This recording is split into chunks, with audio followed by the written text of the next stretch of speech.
vos ajude. Vamos às perguntas. Senhor Padre, fui à Santa Confissão e o Padre esqueceu-se de me dar a penitência. A confissão ficou válida? Sim, ficou válida. Porque da parte do penitente houve arrependimento, houve acusação, isso é que são os atos que dependem do penitente, e depois o Padre esqueceu-se da penitência. Isto agora é um pouco uma moda, também já acontece comigo, às vezes eu vou-me confessar e o Padre que me está a confessar não dá a penitência. E eu disse, Seu Padre, então e a penitência? Eu digo, não é? Pronto, e ele às vezes, pronto, então faça isto, ou assim. Se não disser, é raro, normalmente eu digo, e portanto, e eles comigo, como sou padre, têm vergonha de não dar, não é? Mas se não desse, eu escolheria uma, não é? Escolhe tu, olha, o Padre esqueceu-se, faz tu, reza um terço, não é? Para reparar o Sagrado Coração de Jesus, pronto, não é? E não complicaria mais, não é? Mas é válida. A Igreja permite a imposição das mãos por parte dos leigos sobre outros leigos para a efusão do Espírito Santo?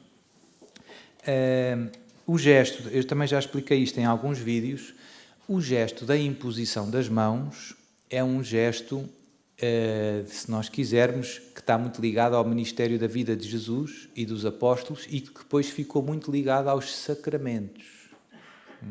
Quem é que impunha as mãos sobre os doentes? Jesus. Quem é que impunha, e Jesus, quem é que deu este poder de impor as mãos e curar os doentes e libertar os demónios e dar o Espírito Santo, o crisma? Aos apóstolos. E os apóstolos depois, e isto está ligado, como eu digo, aos vários sacramentos. Na missa há uma imposição das mãos sobre as ofertas que o padre faz, e por aí afora. Portanto, é um gesto que tem uma conotação, um significado bastante ligado aos sacramentos. Essencialmente é um gesto epiclético, é uma palavra técnica, não é? Que vem do grego, que no fundo é uma invocação do Espírito Santo. O que é que exprime a imposição das mãos? Exprime uma invocação de Deus, do poder de Deus, sobre alguém ou sobre alguma coisa. Neste caso, na missa é sobre o pão e o vinho, não é? Que depois se vão transformar na consagração. Portanto, esse é o significado natural, próprio do gesto. É uma invocação do Espírito Santo sobre alguém. Um leigo, como diz a pergunta, a Igreja permite um leigo rezar sobre outro leigo impondo as mãos? Que eu até hoje tenha lido, não encontrei nenhuma norma que proíba um leigo rezar sobre outro e impondo as mãos. Nunca vi, não é? É aconselhável, é desaconselhável? O que é que o senhor lhe parece? O que é que o senhor lhe parece? Parece-me que bom senso, é a tal história, é bom a gente explicar para não gerar, como eu fiz ontem antes da efusão do Espírito Santo. Eu fiz uma catequese para explicar o que é a efusão do Espírito Santo e o que não é. Não é um sacramento, é uma oração, no fundo, de invocação do Espírito Santo, que parte de uma palavra de Jesus. Se vós que sois maus sabeis dar coisas boas aos vossos filhos, quanto mais o Pai do céu dará o Espírito Santo àqueles que lhe o pedirem. Portanto, esse é o nosso objetivo e nada mais que isso. E nada menos que isso. Não é? E quem teve a ideia não fomos nós, foi Jesus. E mesmo em relação a impor as mãos, no final do Evangelho de São Marcos, Jesus diz: e estes serão os sinais que acompanharão aqueles que acreditarem. Não fui eu que disse, foi Jesus. Jesus diz: estes são os sinais que acompanharão aqueles que acreditarem. Em meu nome imporão as mãos aos doentes e eles ficarão. Então, e Jesus falou só dos apóstolos? Falou em todos os que acreditarem. Todos estes serão os sinais que acompanharão aqueles que acreditarem. Portanto, não vamos ser, como se costuma dizer, mais papistas que o Papa. Agora, é verdade que, por ter este significado sacramental, é fácil que este gesto cause uma certa perplexidade, uma certa surpresa, quando a gente vê um leigo a impor as mãos noutra pessoa e não estamos habituados. Mas se a gente for ver, como eu disse, no Evangelho de São Marcos, no final do Evangelho de São Marcos, Jesus fala de que aqueles que acreditarem, ou seja, os fiéis, tecnicamente, vão impor as mãos aos doentes e eles serão curados.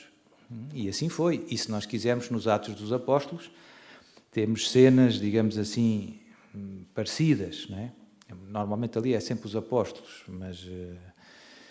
mas pronto, Jesus diz claramente aqueles que acreditarem. O que é que eu sugiro? Qual é a sua opinião? A minha opinião é explicar as coisas, rezar sem problemas. Normalmente, na minha opinião, eu acho que é mais conveniente, sobretudo para evitar confusões com a autoridade eclesiástica, vamos dizer, com os bispos, etc. Eu sugiro aos leigos não impor, quando nós fazemos a efusão do Espírito Santo, se houver padres, é melhor serem os padres, como é óbvio, né?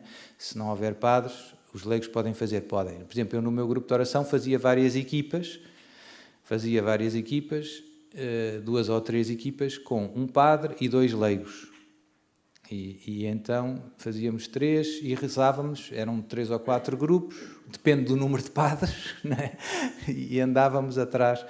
E eu dizia aos padres para imporem as mãos na cabeça e os leigos para imporem no ombro ou assim, né? E normalmente havia alguém que também dava uma palavra, que levava a Bíblia e que abria, normalmente um dos leigos, e que dava uma palavra à pessoa. E, portanto, a imposição das mãos na cabeça, eu acho que, embora não seja proibida, eu acho que facilmente vai dar chatices com o bispo. Porque alguém vai tirar fotografias, vai filmar e tal, vai dizer ao bispo, olha este pá, agora e tal. E aqui já houve... E sobre este tema, quer dizer, há países, há contextos e contextos. No Brasil, a renovação carismática é serena, é a coisa mais normal em todas as paróquias. Quer dizer, toda a gente sabe o que é a renovação carismática, ninguém põe problemas. Não foi assim há 40 anos, há 30 anos. Agora já é assim. Mas foi preciso fazer um caminho longo. Mas cá em Portugal não é bem assim. E, portanto, basta isto que a gente fez ontem, da efusão do Espírito Santo, ou do rezar em línguas, que os nossos bispos não percebem, e depois proíbem, dizem, não quero mais este retiro na minha diocese. E eles têm autoridade para isso. E, portanto, eu acho que é conveniente a gente, digamos assim, evitar confusões desnecessárias. Evitar confusões desnecessárias. O que é mesmo preciso para o Espírito Santo vir? Pedir com fé. Pedir com fé. E se não tocar? Se não tocar, o Espírito Santo vai à mesma. Portanto, no fim, não é essencial para que o Espírito Santo venha, que a gente toque e que imponha, mas obviamente que os sacramentos têm esta dimensão material, pão, vinho, óleo, azeite. Porquê? Porque nós não somos anjos e a graça de Deus, no fundo, vem pela matéria, pelo corpo de Jesus, pela mão de Jesus, tocou. Jesus fez uma lama e pôs nos olhos. Porquê? Porque ajuda-nos, ajuda a nossa maneira de experimentar, passa pelos sentidos, não é? E isto aplica-se à nossa relação com Deus também. Portanto, eu acho que os leigos, como eu digo, não conheço nenhuma norma que restrinja a imposição das mãos dos leigos, mas acho que em determinados contextos é preciso ter cuidado para evitar confusões desnecessárias. Pronto, diria isso. Eu estou em minha casa, ou estamos aqui num grupo de oração, toda a gente sabe o que isto é, não vai haver problema. Tranquilos. Eu estou aqui no Paulo VI, em direto, pela Canção Nova, na TV. Pronto, vamos lá. Ou se explica bem, ou vamos ter confusão. Certo? Pronto. Estava a ouvir o conselho do Sr. Arnaldo para rezar a oração de cura e libertação pelas pessoas queridas. Fiquei na dúvida se posso fazer esta oração por várias pessoas em simultâneo ou terá que ser uma oração por cada pessoa. Aqui também há muita liberdade, não é? Aquela oração de cura e libertação fui eu que escrevi, digamos assim. No caso da oração de libertação, foi a partir da oração do Padre Gabriel à morte. Pedi a autorização eclesiástica para as duas, portanto tem a aprovação da Igreja. Podemos usar com muita liberdade. Posso rezar por várias pessoas na mesma oração? Claro que sim. Posso rezar só por uma? Também posso, não é? Deus, no fundo, pensem que estão a pedir alguma coisa a um amigo vosso. Eu vou ligar ao meu primo para lhe pedir, imaginem, ele é dono de uma empresa de sei lá do quê, de chocolates. Imaginem, ele é dono de uma empresa de chocolates. Eu telefono-lhe para pedir um chocolate para o meu afilhado. E no mesmo telefonema, posso pedir também um chocolate para a minha sobrinha? Acham que eu posso ou não? Ou tenho que fazer 2 telefonemas? É óbvio ou não é óbvio? É bom senso, é a mesma coisa, não é? Portanto, se eu estou a pedir a Jesus, eu posso pedir para tudo que... Não é preciso... Este telefonema foi para o meu afilhado. Eu já ligo daqui a 5 minutos. Jesus vai-se rir, não é? Pronto, portanto, não é preciso complicar com Deus. E também não é preciso muitas palavras. Às vezes as pessoas... Aqui acontece também, às vezes nos grupos, nos retiros. Seu padre, dê-me uma boa bênção. Como se uma boa bênção fosse uma questão de gritar muito e de ser longa. E de... É preciso soar. Não. O que é uma boa bênção? É pedir com fé. O que é uma boa oração? É abrir o coração. Não é preciso... Jesus diz, quando orardes, não façais como os que acham que... Parece que a gente tem que convencer Deus. Não, a gente tem que pedir como as crianças. Pai, eu queria isto. Eu queria um chupa. É curto, é direto à questão. Pronto, e ele diz, não, ou agora sim, toma lá. Não é? Queria um gelado de chocolate. Pronto, está bem. Portanto, com Deus não é preciso complicar nada. É possível batizar os bebés que não nasceram em gravidezes perdidas? Então, este é um tema que também às vezes surge. Porquê? Porque numa das cartas de São Paulo, já não me lembro se é na carta aos Coríntios, já não me lembro exatamente em qual, em que São Paulo faz uma alusão àqueles que se batizam pelos mortos. Portanto, não há dúvida que na primeira igreja, na igreja nascente, nos primeiros cristãos, havia este costume, pessoas que se faziam batizar por aqueles que tinham morrido e que não tinham podido ser batizados. E o que é que a Igreja diz sobre isto, sobre este costume? Primeiro, este costume nunca foi muito difuso, foi uma coisa pontual, digamos, em alguma comunidade, e a Igreja sempre ensinou que o batismo e qualquer outro sacramento só se podem dar aos vivos.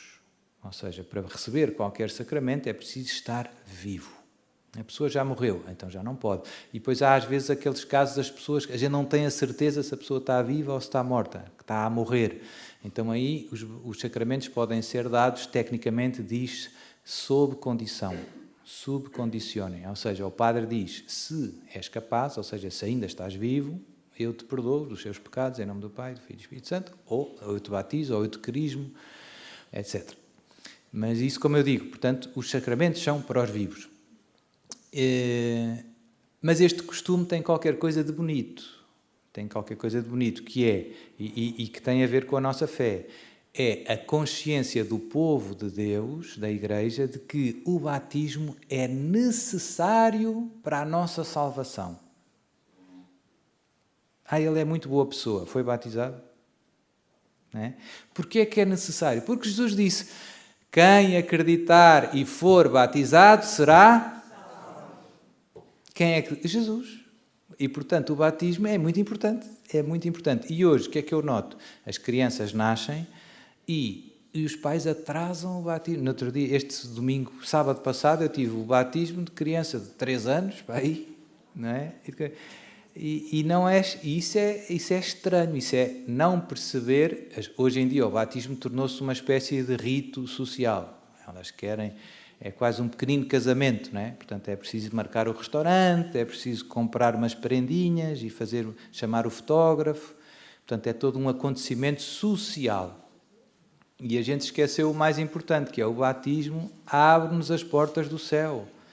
Uma criança batizada em bebé, para fazer um pecado mortal, é preciso uso de razão. É preciso ter cabeça e conseguir fazer uma decisão minimamente consciente, deliberada. do ponto de vista técnico. E isso acontece a partir dos 6, 7 anos. Antes dos 6, 7 anos, uma criança propriamente não consegue pecar gravemente. Faz disparates, mas não sabe o que faz, dito assim de uma maneira simples, não é? E o que é que isso significa? Significa que um bebê que seja batizado e que, por desgraça, morra, vai direto para o céu. Vai direto para o céu. Portanto, é tão importante a gente batizar as crianças o mais rápido possível. Não brincar com as coisas mais importantes. A melhor coisa que os pais podem dar ao filho é a possibilidade de ir para o céu. O resto é muito menos que isso. O Catecismo diz que os pais devem batizar os filhos no primeiro mês do nascimento. E hoje é raro.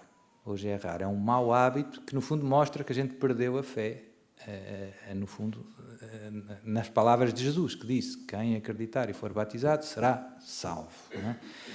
Portanto, embora este costume, digamos assim, que a gente vê o São Paulo aludir na tal carta dele, das primeiros cristãos, não seja uma coisa que se tornou, digamos assim, comum na Igreja, foi uma coisa que não teve grande sucesso. Por outro lado, como eu digo, mostra-nos esta fé do povo de Deus da necessidade do batismo para ser salvo. E isso é muito bonito. E portanto, isto tem algo de bom. Eu diria que é um costume que certamente Deus Pai e Jesus sorriem, ou seja, vêem-nos a tentar ajudar os que já partiram.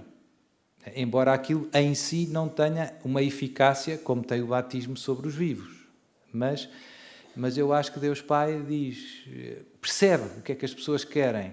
Deus Pai percebe, vê, pronto, ok, ele está preocupado com o pai que morreu sem o batismo e está a tentar reparar, resolver e ajudá-lo de alguma maneira.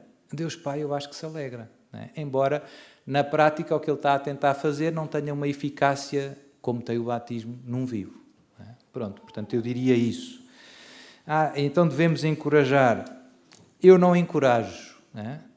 No fundo, há outras formas mais, digamos assim, mais recomendadas pela Igreja para fazer bem aos que já partiram. Não é? A mais poderosa seria, no fundo, a oração, não é? Por eles. A oração, as indulgências. A gente pode aplicar as indulgências em sufrágio das almas. Não é?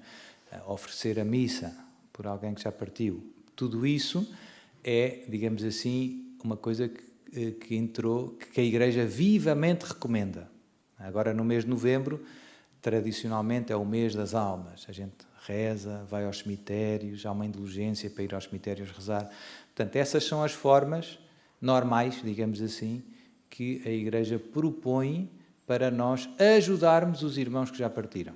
Pronto.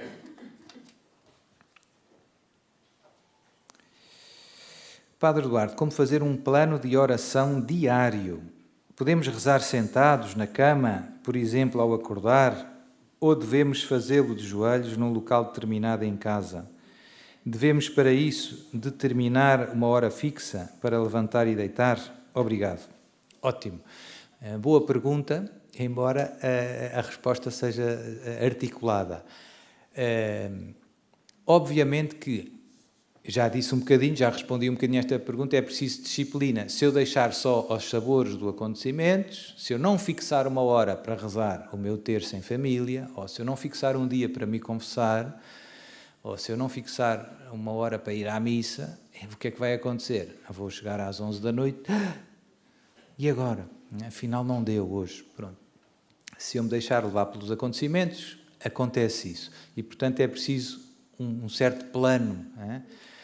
Agora, isso não tira que deve haver, portanto, eu acho que na oração, a oração é um bocadinho como ao almoço. A gente não come só batatas fritas. A gente come carne, peixe, ovos, sopa, fruta, e tudo dá o seu contributo para a nossa alimentação. Tudo tem o seu papel. E, portanto, deve haver momentos, digamos assim, em que eu cuido muito da hora, né? E também o local, obviamente, que influencia, estar num local, num oratório bonito, ter imagens bonitas, estar numa igreja, se possível, ter o Santíssimo, se possível, ou a adoração mesmo. tudo isso ajuda. Estar de joelhos, o corpo também reza. O corpo também reza, não é indiferente. Não é? E, portanto, tudo isso favorece uma oração melhor ou prejudica. Se tiver muito barulho, é mais difícil rezar. Se não houver imagens, é mais difícil rezar. Se as imagens forem horríveis, é mais difícil rezar. Não é? Tudo isso ajuda ou não ajuda, não é? Portanto, devemos cuidar dessas coisas, sim, devemos cuidar dessas coisas. Agora, mas eu estou na cama, acordei às 4 da manhã e não consigo adormecer, posso rezar? Claro que sim. Mas estou a rezar deitado. Pois estou, está frio e são 4 da manhã. Não é? Portanto, obviamente, mas isso não substitui eu ir à capela às 6 da manhã. Pronto, às 6 da manhã não é para assustar. As irmãs é que vão às 6 da manhã. Ou mais cedo ainda, não é? Pronto, ou os do cenáculo que acordam às 5h20. Pronto, ótimo. Mas uma coisa não substitui a outra, mas complementa. No fim, posso rezar sempre. Eu até ia fazer exemplos mais escandalosos que não vou fazer. Não é? Mas no fim, para falar com Jesus, eu posso estar sempre a falar com Jesus. Estou a guiar, estou a não sei o quê, estou a passar a roupa e estou a pensar em Jesus e a falar com Jesus. Jesus, obrigado, esta camisa, o meu marido vai gostar e tal. Vou contar, as histórias do Padre Miguel são engraçadas e as do Padre Vítor também. Eu lembrei-me de uma mazinha que não sei se já contei aqui, a da gravata. Já contei a da gravata? Então, houve um senhor que foi promovido lá no emprego, na empresa dele. Já contei. Já contei. Mas é que reflete aquilo que o Padre Miguel, ou... Eu vou contar. Aquilo que dizíamos que no fundo, o homem e a mulher são complementares e são diferentes. Portanto, é constatar isso, não é? São diferentes e são diferentes porque Deus quer e complementares. Uma mãe traz para uma casa coisas que o pai não consegue trazer e vice-versa. O pai traz para uma família coisas que a mãe não consegue dar. E pronto. E então há assim estas piadas engraçadas, mas que nos ajudam a perceber que de facto somos diferentes. Então, um senhor foi promovido, é uma história, não é uma anedota, não é um caso real, mas podia ser. Então foi promovido e tal. A mulher ficou toda contente, foi contar às amigas e tal, não sei o que mais. O meu marido agora já vai trabalhar para a administração da empresa e tal, foi contratado, vai ser o supervisor da fábrica e não sei o quê. E elas, boa, que bom. Então agora vai ter que se arranjar bem todos os dias e tal, vai estar lá com os administradores. Pois, devias comprar-lhes uma gravata. Tens razão. Então ela foi toda contente comprar uma gravata para o marido. Pronto, típica coisa que ele não se tinha lembrado ainda. Ia chegar segunda-feira, ia arrancar para o emprego, ia fazer má figura porque se tinha esquecido da gravata, nem tinha pensado. E a mulher querida, as mulheres são atentas aos pormenores. Aqui está uma coisa muito... Não é? A típica pergunta. Eu, por exemplo, faço os casamentos, às vezes são pessoas que eu conheço, família até, minhas primas, e depois a minha mãe. E como é que estava a noiva? Sei lá. Como é que estava a noiva? O que quer que eu responda? Estava de branco? Mas se ela fizer, a minha mãe perguntar à minha irmã, a minha irmã vai dizer, estava linda, tinha uma trança, não sei o quê, e o vestido descaído, tinha umas não sei o que mais.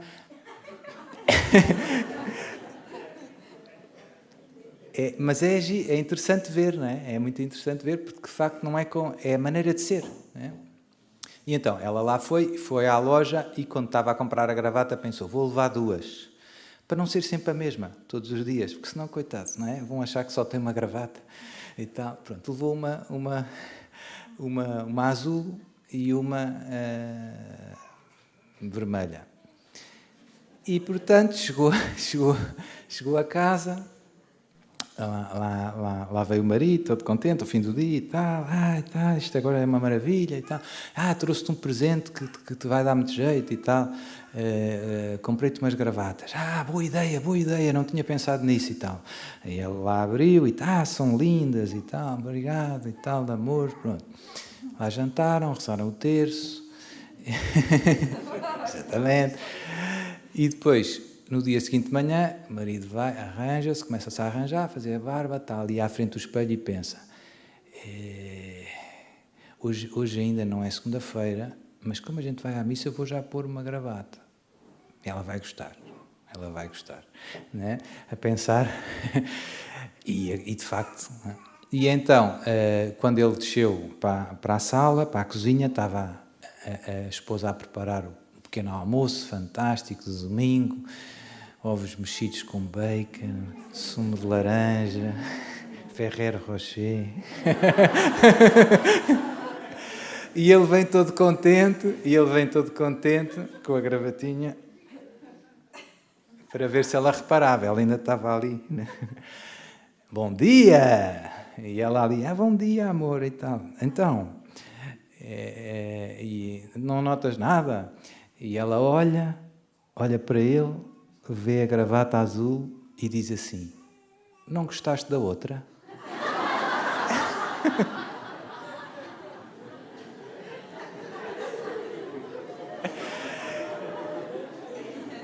Os maridos, ser marido não é fácil. Mas é assim, somos diferentes e...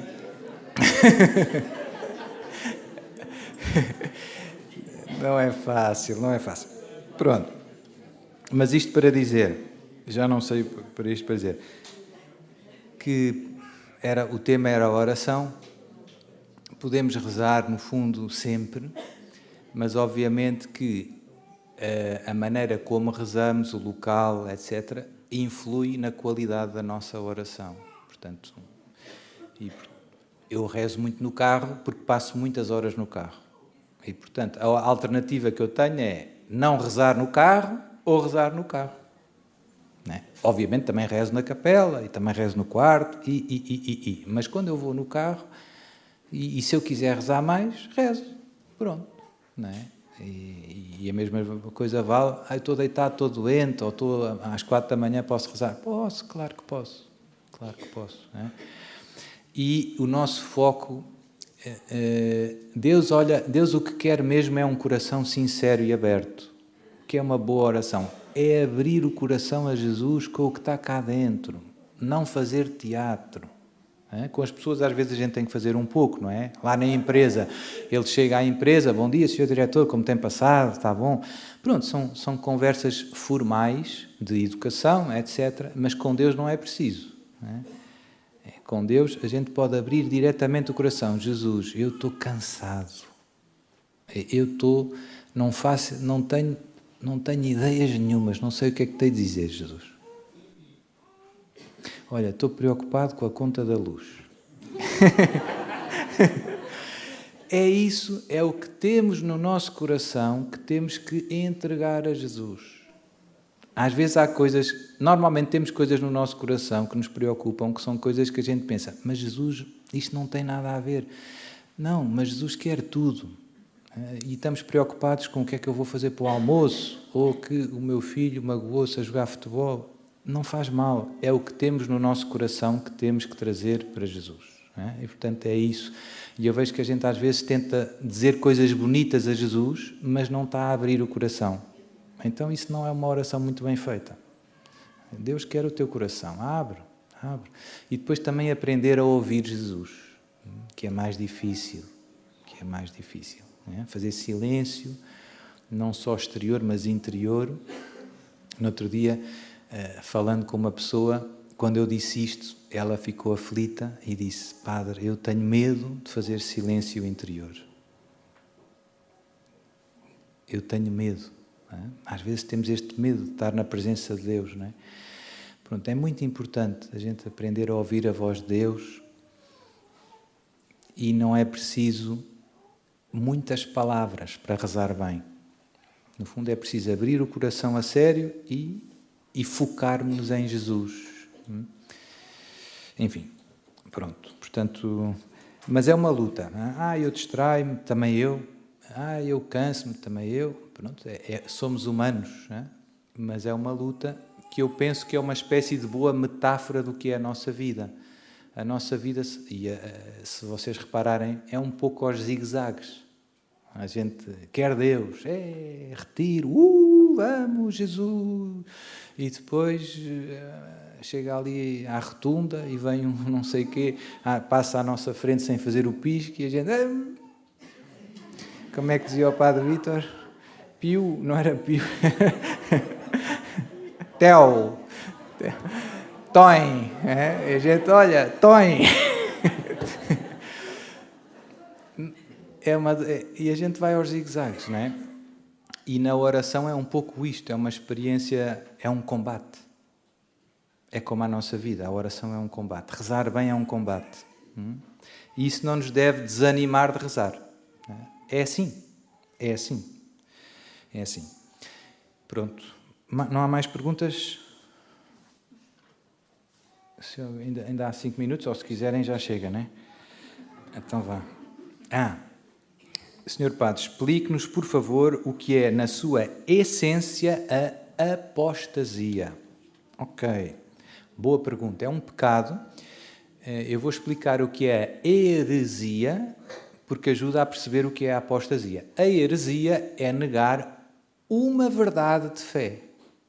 É alguém que é batizado, que é católico, que acredita em Deus e que diz: eu sou católico, mas eu acho, é a história do cá para mim, né?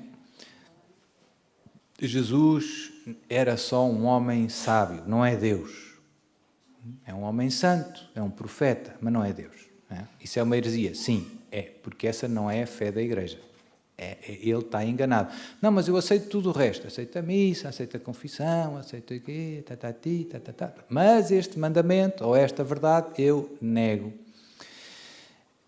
Pronto, isso tecnicamente chama-se heresia. É negar uma verdade revelada por Deus e transmitida pela Igreja. Qual é o problema desta posição? É que, no fundo, se Jesus disse que isto era assim e eu digo que é assado, quem é que terá razão? Seu Padre, mas é que me parece mesmo isto. Pois parece-te, até te pode parecer, mas Jesus disse que não é, que é assim. Vou dar um exemplo forte que é para perceberem. Cá para mim, a Eucaristia é só um símbolo do corpo de Jesus. É só um sinal de que Deus quer nos alimentar e fortalecer. Pois, isso é a tua opinião. O que é que Jesus disse? Isto é o meu corpo. Jesus não disse, isto é um símbolo do meu corpo. Isto é um sinal do meu corpo. Não, Jesus disse, isto é o meu corpo. E se vocês vissem, o Novo Testamento está escrito em grego, mas em aramaico, a língua que Jesus falava, nem tem o a frase é mais forte ainda. Isto, meu corpo. Isto, meu corpo. É tipo a índio, digamos assim. Nós temos em grego, não temos o aramaico, mas Jesus terá, ou hebraico, se nós quisermos. E a Igreja, e a questão é, obviamente que as palavras de Jesus podíamos interpretá-las um de uma maneira e outro de outra. Mas Jesus não explicou bem. E por isso existe uma interpretação autêntica da palavra de Deus, que foi confiada ao Papa, no fundo foi confiada aos apóstolos, ou seja, os apóstolos e os seus sucessores, os bispos e o Papa, têm autoridade porque têm um carisma do Espírito Santo, chama-se carisma certo de verdade, que dá origem àquilo que nós chamamos o magistério, ou seja, eles falam assistidos pelo Espírito Santo em tudo o que tem a ver com aquilo que Deus nos revelou para a nossa salvação. Pode ser, em certas circunstâncias, infalível o seu ensinamento. Não é necessariamente sempre infalível, mas em certas circunstâncias é infalível. No caso da Eucaristia, Concílio de Trento foi definido o dogma que Jesus está presente com o seu corpo, sangue, alma e divindade em cada hóstia consagrada. Portanto, este é o sentido em que se devem interpretar as palavras de Jesus. Se uma pessoa negar esta verdade, tecnicamente é herético. Ele aceita as outras, mas nega uma, ou duas, ou três. E a apostasia? O que é a apostasia? A apostasia é alguém que era católico, ou que era crente, e que rejeita a fé na sua globalidade. Eu pego em tudo, em todas as verdades do credo, os 12 artigos do credo, eu pego nos sacramentos, eu pego nos mandamentos e digo, eu não quero mais isto. Eu vou viver como se isto não valesse nada. Isso é que é a apostasia, é a rejeição das verdades reveladas por Deus na sua globalidade. Isto para mim é lixo. Percebe-se? A apostasia é, apostatar da fé é pôr de lado, epá, e agora é viver a vida. Não é? Isso é a apostasia. Não estou nem aí. Deixei a fé. Abandonei a fé. Abandonei Deus. Certo? Pronto. E então, São Paulo fala de que estas, em algumas cartas, São Pedro também, o Padre Vítor leu aqui algumas passagens, não é? Nos últimos tempos virão tempos difíceis em que os homens já não suportarão a sã doutrina, darão ouvidos a falsos mestres, etc. Não é? E, portanto, e o que é que a gente vê na nossa Europa e no nosso Portugal? Há 50 anos atrás, há 100 anos atrás, toda a gente ia à missa ao domingo, toda a gente acreditava, e hoje este país de tradição católica está a entrar num processo de apostasia. Já está noutra. Está noutra. Vive como se o Evangelho valesse nada. Alô? Sim, sim, estamos aqui no retiro, pode vir. Pronto, e, na minha opinião, eu já disse isto em alguns... é o sinal mais forte que nós estamos a viver, de facto, tempos muito especiais, os tais combates dos últimos tempos, em que estas profecias de São Paulo se realizam, porque nunca a Igreja Católica passou uma crise como a que estamos a viver hoje. Mas como vocês e como as pessoas não estudam história da Igreja, não sonham, acham que está tudo bem. Não está tudo bem. Como eu dizia há bocado, não é? Agora, em Lisboa, a percentagem dos batizados que vai à missa ao domingo é 3%. Em cada 100 batizados, 97 não vai à missa ao domingo. E desses 3%, que ainda são muitos, porque moram 2 milhões em Lisboa, ou não sei, desses 3%, eu diria que também quase 100% vai comungar e não se confessa nunca. Portanto, no fim, se a gente espremer a coisa e vir quem é que de facto acredita em Jesus a sério e vive a fé, são 3 gatos pingados. Vivemos numa grande aposta. E como eu dizia, 70% dos padres na Austrália e nos Estados Unidos, católicos, já não acreditam na presença de Jesus na Eucaristia. Ou seja, isto nunca aconteceu na história da Igreja. Isto nunca aconteceu na história da Igreja. Agora temos, né, cardeais e bispos a dizer que, afinal, ser gay é fantástico, não é? Que temos que mudar o catecismo. Isto nunca aconteceu. Nunca aconteceu há 2000 anos. Não é? Havia casos de, às vezes, um padre ou um bispo que era apanhado a abusar relações com outra pessoa. Era imediatamente deposto. Imediatamente. Sem apelo nem agravo. Heresia e sodomia, que era assim que se chamava, sai, na hora. Hoje estamos a promover isso. Portanto, é claro que estamos a viver uma grande apostasia. Estamos a deixar de lado tudo o que Deus nos revelou e a inventar, como diz São Paulo, arranjarão falsos mestres de acordo com as suas paixões e vão por conta própria, com as suas fábulas. É o que a gente ouve, infelizmente, hoje em dia.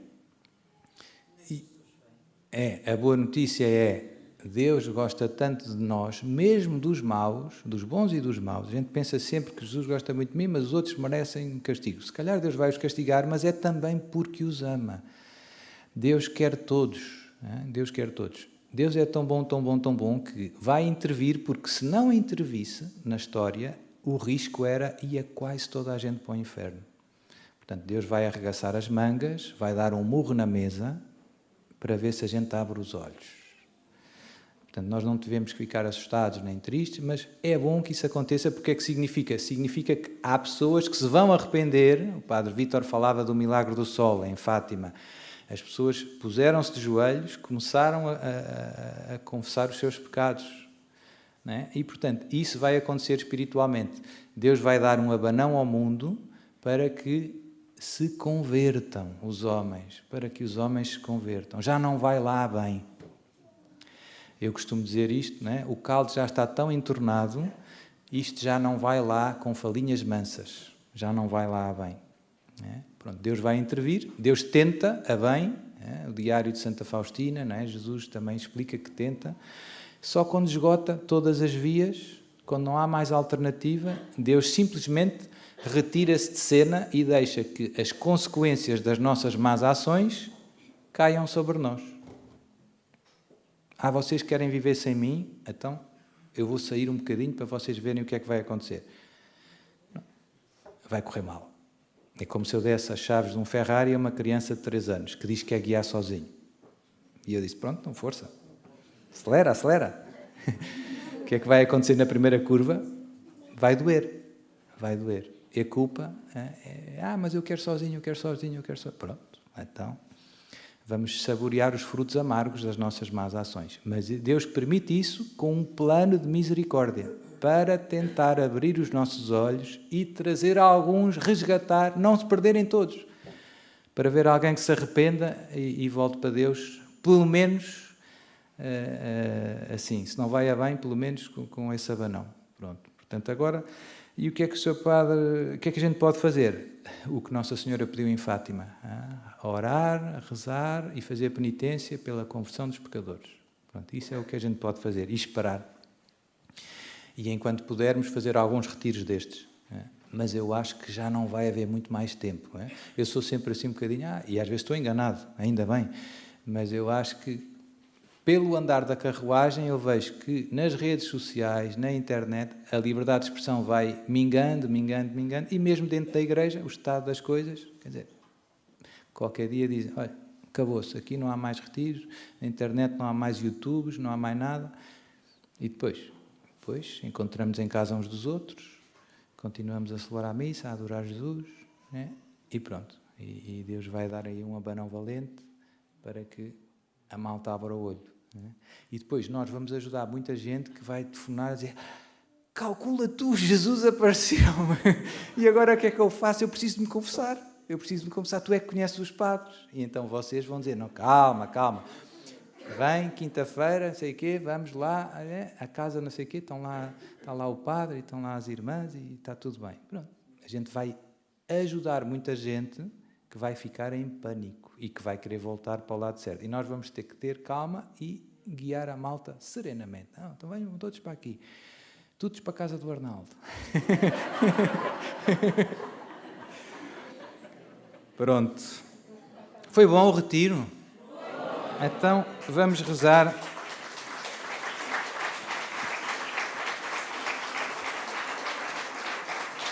Vamos rezar uma Ave Maria, a ação de graças a Jesus e a Maria. Eles, no fundo, é que estão por trás de tudo. Ave Maria, cheia de graça, o Senhor é convosco. Bendita sois vós entre as mulheres, e bendito é o fruto do vosso ventre, Jesus. Santa Maria, Mãe de Deus, rogai por nós, pecadores, agora e na hora da nossa morte. Amém. Obrigado, Senhor, por estes dias que passámos juntos, por tudo o que nos mostraste, por tudo o que fizeste no nosso coração, Senhor. Dai-nos a graça de perseverar firmes e alegres no teu santo serviço, aconteça o que acontecer, e levar muita gente para o céu.